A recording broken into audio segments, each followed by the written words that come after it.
फिलिस्तीनियों का कातिल सिर्फ इजराइल नहीं बल्कि पूरा यूरोप और अमेरिका है।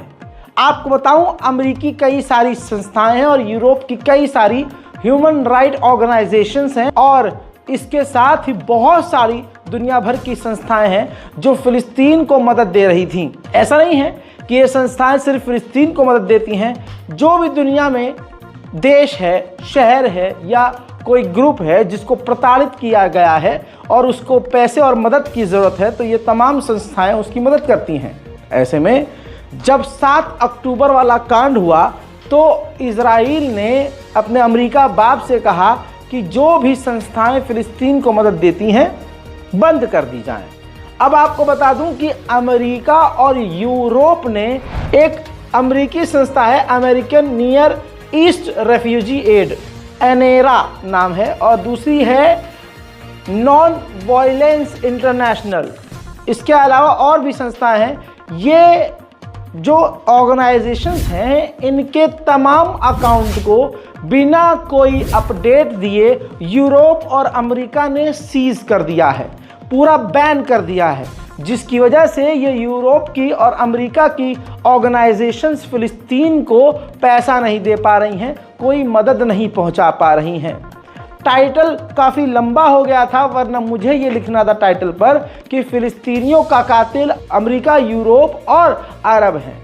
अमेरिका और यूरोप को मैंने बता दिया है। अब अरब का भी आप अच्छे से जानते हैं कि जिस तरह से अरब खामोश हो गए हैं, जिस तरह से तमाम मुस्लिम देश खामोश हो गए हैं, वहीं से आप समझ सकते हैं, अगर आप उस पर ध्यान दें कि जब से अरब चुप हुआ है पूरी तरह से, अब इजराइल और भी अपनी बड़ी ताकत से हमले कर रहा है और हर जगह नरसंहार कर रहा है।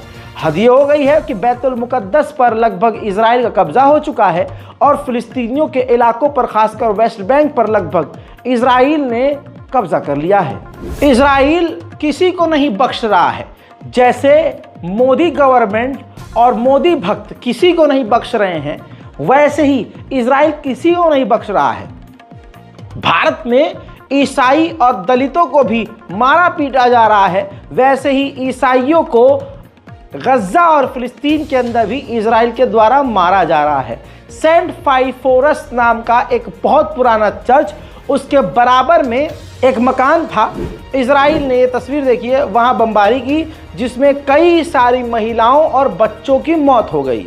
खासकर घायलों में अगर आप देख रहे हैं तो ईसाई समुदाय के ज़्यादा लोग हैं। खबर ये भी आ रही है कि ईसाई समुदाय के लोग भी गज्जा में इजरायली हमलों में बुरी तरह से घायल हैं और मारे भी गए हैं। सिर्फ यही नहीं, सेंट्रल गाज़ा और वेस्ट गाज़ा की तरफ इजराइल ने बड़ी बमबारी की, जिसके बाद चारों तरफ गज्जा में लाश ही लाश है।